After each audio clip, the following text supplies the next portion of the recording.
প্রিয় শিক্ষার্থীরা, আসসালামু আলাইকুম। আশা করি ভালো আছো। আজকে চলে আসলাম আরেকটি নতুন পর্বে। এ পর্বে আলোচনা করব অধ্যায় 1-এর অনুসরণী 1.4 22 পৃষ্ঠার 1 ও 2 নম্বর অঙ্ক নিয়ে। তো তোমরা ক্লাসটি প্রথম থেকে শেষ পর্যন্ত ধৈর্য সহকারে দেখবা। আমি তোমাদেরকে সহজভাবে বুঝিয়ে দেওয়ার চেষ্টা করবো ইনশাআল্লাহ। এই অধ্যায়ের নাম হচ্ছে স্বাভাবিক সংখ্যা ও ভগ্নাংশ। তো আমরা অনুসরণী 1.4 ভগ্নাংশের অধ্যায়ে চলে এসেছি। তো আমরা অঙ্কে যাওয়ার পূর্বে আগে ভগ্নাংশ কী, ভগ্নাংশ কত প্রকার এবং কী কী, এগুলো নিয়ে একটু প্রাথমিকভাবে আলোচনা করব, কারণ এগুলো জানা দরকার আছে যেহেতু ভগ্নাংশের অধ্যায় করছো। তো আমি অঙ্কে যাওয়ার পূর্বে সেগুলো একটু তোমাদের বলি যে ভগ্নাংশটা কি। ভগ্নাংশ হচ্ছে দুইটি সংখ্যার মধ্যে তুলনা করাকেই ভগ্নাংশ বলে। যেমন তোমরা এই যে অঙ্কটা দেখতে পাচ্ছ, যেখানে 8 ভাগের 5 ভাগ, 24 ভাগের 15 ভাগ, এই যে তুলনা করছি আমরা যে এত ভাগের মধ্যে এত ভাগ, এটা হচ্ছে ভগ্নাংশ। অর্থাৎ দুইটি সংখ্যার মধ্যে তুলনা করাকেই, অর্থাৎ একটি সংখ্যা দিয়ে আরেকটা সংখ্যাকে তুলনা করাই ভগ্নাংশ বলে। অথবা কোনো কিছুর ভাঙা অংশকে গাণিতিকভাবে প্রকাশ করাকেই ভগ্নাংশ বলে। কি বললাম? কোনো কিছুর ভাঙা অংশকে গাণিতিকভাবে প্রকাশ করাকেই ভগ্নাংশ বলে। তো ভগ্নাংশ কত প্রকার? ভগ্নাংশ হচ্ছে 3 প্রকার। কি কি? তোমরা 5-এ জেনে এসছো যে ভগ্নাংশ 3 প্রকার। একটা হচ্ছে প্রকৃত ভগ্নাংশ, অপ্রকৃত ভগ্নাংশ এবং মিশ্র ভগ্নাংশ। তো প্রকৃত ভগ্নাংশ কাকে বলে? যে ভগ্নাংশের লব ছোট হর বড় তাকে বলে প্রকৃত ভগ্নাংশ। অপ্রকৃত ভগ্নাংশ কি? প্রকৃত ভগ্নাংশের বিপরীতটা, অর্থাৎ যে ভগ্নাংশের লব বড় হর ছোট তাকে বলে অপ্রকৃত ভগ্নাংশ। আর মিশ্র ভগ্নাংশ কি? বলছে একটি পূর্ণ সংখ্যার সাথে একটি প্রকৃত ভগ্নাংশ যুক্ত থাকলে তাকে বলে মিশ্র ভগ্নাংশ। তো ভগ্নাংশের লব কোনটাকে বলে? উপরটাকে বলে লব, নিচেরটাকে বলে হর। ঠিক আছে? উপরটা লব, নিচেরটা হর। তো দেখো, আমি তোমাদের সংখ্যাগুলো লিখে দিয়েছি এখানে, তোমরা এখানে উঠিয়ে নিতে পারো। যে ভগ্নাংশ হচ্ছে কোনো কিছুর ভাঙা অংশকে গাণিতিকভাবে প্রকাশ করাকে ভগ্নাংশ বলে। প্রকৃত ভগ্নাংশ যে ভগ্নাংশের লব ছোট এবং হর বড় তাকে প্রকৃত ভগ্নাংশ বলে। যেমন উদাহরণ দেওয়া আছে, দেখতে পাচ্ছ উপরে 3, 4, 8, 9। অপ্রকৃত ভগ্নাংশ যে ভগ্নাংশের লব বড় এবং হর ছোট তাকে অপ্রকৃত ভগ্নাংশ বলে। যেমন দেখো উপরে 4, নিচে 3, এবার উপরে 9, নিচে 8, অর্থাৎ প্রকৃত ভগ্নাংশের উল্টোটা, অর্থাৎ বিপরীত। মিশ্র ভগ্নাংশ একটি পূর্ণ সংখ্যার সাথে একটি প্রকৃত ভগ্নাংশ যুক্ত থাকলে তাকে মিশ্র ভগ্নাংশ বলে। যেমন এই যে পূর্ণ সংখ্যা হচ্ছে এই যে 2টা হচ্ছে পূর্ণ, 4টা পূর্ণ, অর্থাৎ আমরা 1, 2, 3, 4, 11, 12 এগুলো লিখি, এগুলোকে বলে পূর্ণ সংখ্যা। আর এগুলোকে বলে ভাঙা সংখ্যা, অর্থাৎ একটা সংখ্যার ভাঙা অংশ। যেমন 4 ভাগের 3 ভাগ এখানে বুঝাই, সেরকম। চলো এবার আমরা অঙ্কগুলো দেখি। তো প্রথম অঙ্ক বলছে, দেখো নিচের ভগ্নাংশ যুগল সমতল কিনা নির্ণয় করো। সমতল কিনা, তো সমতল কি জিনিস এটাও তো আমাদের জানতে হবে, ঠিক না? সমতল ভগ্নাংশ হচ্ছে কোনো ভগ্নাংশের লব এবং হরকে শূন্য ব্যতীত যে কোনো সংখ্যা দ্বারা গুণ বা ভাগ করলে যে ভগ্নাংশ পাওয়া যায় সে ভগ্নাংশকেই সমতল ভগ্নাংশ বলে। কি বললাম? কোনো ভগ্নাংশের লব ও হরকে শূন্য ব্যতীত যে কোনো সংখ্যা দ্বারা গুণ বা ভাগ করে যে মান পাওয়া যায় বা যে ভগ্নাংশ পাওয়া যাবে সে ভগ্নাংশকেই সমতল ভগ্নাংশ বলে। তাহলে সমতল ভগ্নাংশ বের করার নিয়ম হচ্ছে যে এখানে লব, প্রথম ভগ্নাংশের লব এবং দ্বিতীয় ভগ্নাংশের হর গুণ, এবং প্রথম ভগ্নাংশের হরের সাথে দ্বিতীয় ভগ্নাংশের হর গুণ করে যদি সমান হয় তাহলে এই দুটা ভগ্নাংশ সমতুল হবে। আর যদি সমান না হয় তাহলে সমতুল হবে না। কি বললাম? প্রথম ভগ্নাংশের লবের সাথে দ্বিতীয় ভগ্নাংশের হর গুণ, আর প্রথম ভগ্নাংশের হরের সাথে দ্বিতীয় ভগ্নাংশের হর গুণ করে যদি গুণ ফল দুটাই সমান হয় তাহলে সমতুল, না হলে সমতুল না। তো চলো আমরা অঙ্কে যাই, তাহলে তোমরা আরো ক্লিয়ার হবা। তাহলে লিখবো এখানে প্রথম ভগ্নাংশের লব গুণিত দ্বিতীয় ভগ্নাংশের হর। তাহলে প্রথম ভগ্নাংশের লব কত? 5, আর দ্বিতীয় ভগ্নাংশের হর হচ্ছে 24। ঠিক আছে? তাহলে গুণ করলে আমরা কত পাবো? 4, 5, 20, হাত থেকে 2, 5, 2, 10, আর 2 হচ্ছে 12, 120 পেলাম। তাহলে এবার লিখবো যে প্রথম ভগ্নাংশের এবার কি হবে? হর, অর্থাৎ এ ভগ্নাংশের হরের সাথে এ ভগ্নাংশের লব গুণ গুণিত দ্বিতীয় ভগ্নাংশের কি হবে? লব। ডট ডট দিয়ে দিলাম, তোমরা ডট ডট চাইলে দিতে পারো। তাহলে কি হবে? 8 গুণিত হচ্ছে 15। এখন যদি গুণ করি তাহলে কত হবে? 5, 8, 40, 7 থেকে 4, 8, 1, 8, আর 4 হচ্ছে 12। তাহলে দেখো একই সমান, যেহেতু এরা একই সমান তাহলে এটা কি ভগ্নাংশ? সমতুল ভগ্নাংশ। যদি একই সমান না হতো, দুই রকম হতো, তাহলে সমতুল ভগ্নাংশ হতো না। তাহলে আমরা লিখব অতএব ভগ্নাংশ দুইটি কি সমতুল। এটা হচ্ছে উত্তর। অঙ্ক কি খুব কঠিন? কঠিন না, একেবারে ইজি অঙ্ক।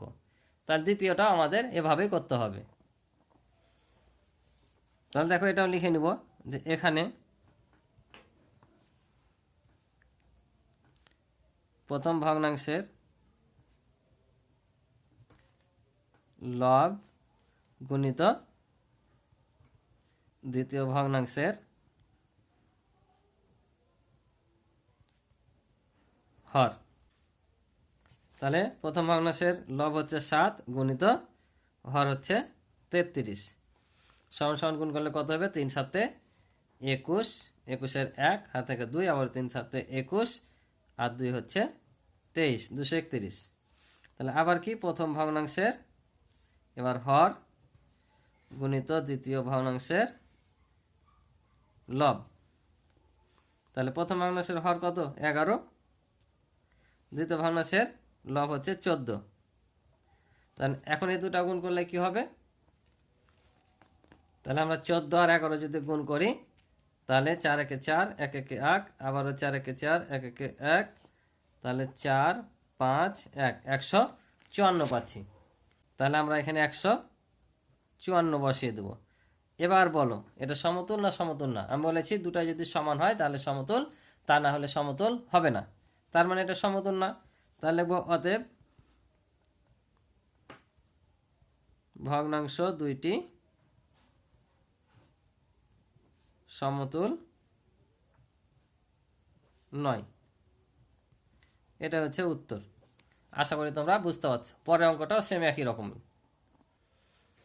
তাহলে দেখো পরের গ নাম্বারটা, যেহেতু একই রকমই অঙ্ক তাই আমি তোমাদের যা সেটা করে দিলাম, তোমরা এখান থেকে উঠিয়ে নিবা। ঠিক আছে, এটাও একই সমানই হয়েছে দুইটাই, যে প্রথম ভগ্নাংশের লবের সাথে দ্বিতীয় ভগ্নাংশের হর গুণ করে 5700, আবার প্রথম ভগ্নাংশের হরের সাথে দ্বিতীয় ভগ্নাংশের লব গুণ করে হয়েছে 5700।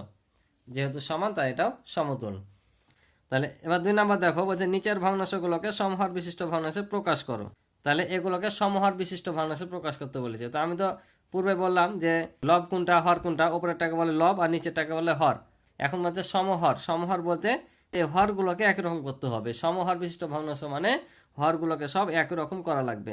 এখানে যে তোমরা দেখতে পাচ্ছ যে 5 10 40 আছে, এগুলোকে একই রকমই করতে হবে। ঠিক আছে, তো কিভাবে করতে হবে তো চলো আমি দেখাই অঙ্কগুলো, তাহলে তোমরা আরো বুঝতে পারবা।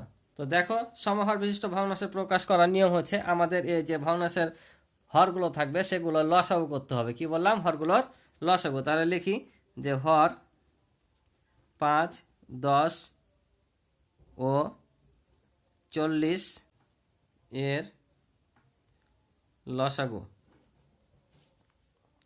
তাহলে লসাগু কত হবে? তোমরা এটা পাশে চাইলে বের করে দিতে পারো যে এদের লসাগু কত হবে। তো 5 10 আর 40, তাহলে কত দিয়ে যাবে? 2 দিয়ে। 5 নিয়ে যাবে, 5 2 10 আর 20 2 হয় 40। এবার যায় 5 দিয়ে, 5 একে 5, 5 একে 5, 4 5 20। এখন এগুলো গুণ করে দিতে হবে। তোমরা লসাগু গসাগু শিখেছো পূর্বেই। 5 2 10 আর 4 10 40, অর্থাৎ এখানে আমাদের লসাগু হবে 40। এখন এখানে যে লসাগুটা পাইলাম, এই লসাগুকে প্রত্যেকটা ভগ্নাংশের হর দিয়ে ভাগ করতে হবে, আবার হর লবের সাথে গুণ করতে হবে। কিভাবে চলো দেখি। তাহলে এখানে 40 ভাগ প্রথম ভগ্নাংশের হর হচ্ছে 5, 5 দ্বারা ভাগ করব। তো ভাগ করলে কত হয়? 5 8 40। এই যে ভাগফল পেলাম, এই ভাগফলটা একবার এই লবের সাথে গুণ, একবার হরের সাথে গুণ করব। তো এখানে একটা কমা দিবা, তারপর এই ভগ্নাংশটা উঠাবা, সমান সমান দিবা।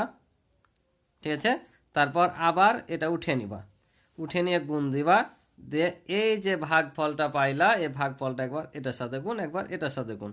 এখন গুণ করে দাও, তাহলে উপরে 8 2 16 আর 5 8 40। ঠিক আছে, সেমভাবে পরেরটাও। তাহলে আবার 40 ভাগ হচ্ছে কত? 10। তাহলে এবার 4 10 হয় 40। আবার এই ভগ্নাংশটা উঠাও। ঠিক আছে, কার সাথে কি করতে হবে মনে রাখার ওরভাবে দরকার নাই, তোমরা একেবারে প্র্যাকটিক্যালে পারবা করতে। কিভাবে দেখো, তাহলে এই ভগ্নাংশটা উঠাইলাম, আবার সমান দিব আবার এই ভগ্নাংশটা উঠিয়ে নেব, গুণ দিব, একবার লবের সাথে গুণ করব, একবার হরের সাথে গুণ করে দেব। তাহলে উপরে 4 7 28 আর 4 10 40।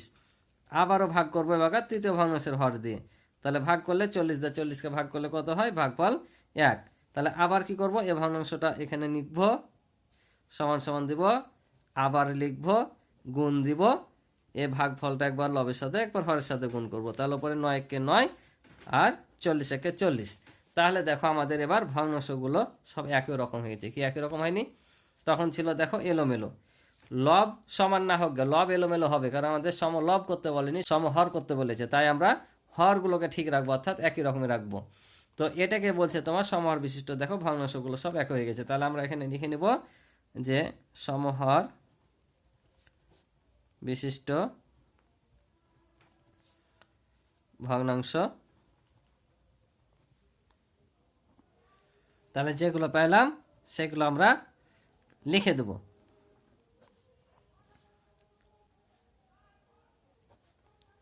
এই তো আমরা যে সমহর বিশিষ্ট ভগ্নাংশগুলো পেলাম সেগুলো লিখে দিলাম, এটা আমাদের উত্তর। তো চলো পরের অঙ্কটা করি। তাহলে দেখো পরের খ নাম্বারটা আমরা সেমভাবে লিখে নেব যে হর, অর্থাৎ ভগ্নাংশগুলোর হর। ভগ্নাংশগুলোর কথাটাও লিখতে পারো যে ভগ্নাংশগুলোর হর এত এত লসাগু, অথবা হর এত এত লসাগু ইচ্ছা। হর 25, 40 ও 120 এর লসাগু।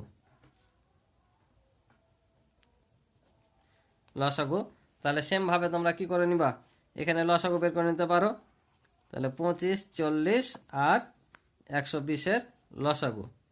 তাহলে প্রথমে কত দিয়ে যাবে? 2 দিয়ে। 25 নেমে যাবে, 20 দেবো না 40 আর 7 দেবো না 120। আবারও 2 দিয়ে 25 নেমে যাবে, 10 দেবো না 20, 30 দেবো না 60। আবারও 2 দিয়ে 25 নেমে যাবে, 5 দেবো না 10, 15 দেবো না 30। আর 2 দিয়ে যায় না, এবার 5 দিয়ে যাবে, 3 দেওয়া যাবে না। 5 দিয়ে নিলে 5 5 25, 5 1 5, 3 5 15। দেখো দুইটা মৌলিক সংখ্যা হয়ে গেছে, তাই আর যাবে না। এখন গুণ করে দেবো এগুলো সবগুলোই। 2 দেবো না 4, 4 দেবো না 8, 5 8 40, আর এদের হচ্ছে 3 5 15, 15 আর 40 4 সাথে 15 গুণ করলে 4 15 কত হয়? 60। আর একটা শূন্য বসে হবে 600, অর্থাৎ আমাদের এখানে লসাগু হবে কত? 600। তাহলে আবারও সেমভাবে লিখব যে 600 ভাগ কত? 25। 600 দিয়ে 25কে ভাগ করব। তাহলে 25 দিয়ে 600কে ভাগ করলে হবে তোমার 24। তাহলে যে কমা দেব, আবারও এই প্রথম ভগ্নাংশটা উঠাবো, সমান সমান দিয়ে এই ভগ্নাংশটা আবার উঠাবো, দিয়ে কি করবো? একবার লবের সাথে ভাগফলটা গুণ, একবার হরের সাথে গুণ। এখন গুণ করে যেটা পাবো সেটা আমরা এখানে বসাই দেব। তাহলে শর্তের সাথে 24 গুণ করে আমরা পাইলাম 408। তোমরা গুণ করবা অথবা ক্যালকুলেটর ব্যবহার করতে হয়তো দিবে তোমাদের সাধারণ ক্যালকুলেটর করতে পারো। আমি গুণ করে পেলাম 408, এটার সাথে গুণ করে হবে 600। কারণ আমরা জানি 25টা ভাগ করলে 24 পাই, আবার 24-এর সাথে যদি আমরা 25 গুণ করি তাহলে 600ই হবে। তাহলে আবার 600 ভাগ হচ্ছে কোনটা? এই 40। তাহলে 40 দিয়ে যদি ভাগ করি তাহলে 0 0 বাদ 4 15 হয় 60, অর্থাৎ আমরা এখানে কত পাবো? 15 পাবো। তাহলে আবারও দ্বিতীয় ভগ্নাংশ 23/24। তাহলে আবার ভগ্নাংশটা আমরা উঠাবো 23 24 গুণিত একবার 15, এটার সাথে গুণ হবে, আর একবার নিচেরটার সাথে গুণ হবে। নিচে তো এটা 600 হবেই, যেটা কারণ সমহর যে বৈশিষ্ট্য, এটা ভগ্নাংশ করবো আমরা, এটা নিশ্চিত জানবা যে এটার সাথে এটা গুণ করে এটা হবে। এখন এটা গুণ করে নিই। 3 15 কত হয়? 45-এর 5, হাত থেকে 4, 15 দেবো না 30, আর 4 হচ্ছে 34। তাহলে 345 পেলাম। আবার 600 ভাগ হচ্ছে এবার এইটা। তাহলে এবার 600কে এ ভগ্নাংশের হর দিয়ে ভাগ করবো 120 দিয়ে। 120 দিয়ে ভাগ করলে 0 0 বাদ দিয়ে দিলে 12 দিয়ে 60কে ভাগ করলে 5 12 60। তাহলে তৃতীয় ভগ্নাংশ উঠাইলাম। তাহলে ভাগফলটা একবার লবের সাথে গুণ, একবার হরের সাথে গুণ। এখন যদি গুণ করি তাহলে নিচে তো 600 হবে আমাদের নিশ্চিত, এটা জানি। আর উপরে 5 7 35-এর 5, হাত থাকে কত? 3, 5 6 30, আর 3 হচ্ছে 33। ঠিক আছে? তাহলে আমরা দেখো পেয়ে গেলাম সমহর বিশিষ্ট ভগ্নাংশগুলো, অর্থাৎ দেখো প্রত্যেকটা ভগ্নাংশেরই হর 600। তাহলে আমরা এখানে নিয়ে নেব যে সমহর বিশিষ্ট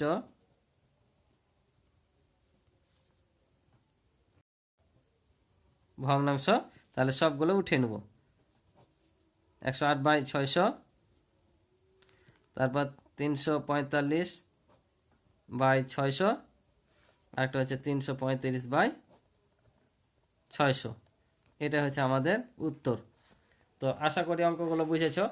তো আজকে এ পর্যন্ত ছিল এই পর্বের অঙ্ক। আমার ক্লাস ভালো লাগলে অবশ্যই লাইক কমেন্ট করে তোমরা আমার পাশে থাকবে এবং তোমাদের মতামতগুলো জানাবে। তো আজকে এ পর্যন্ত, ভালো থাকো, সুস্থ থাকো, আল্লাহ হাফিজ।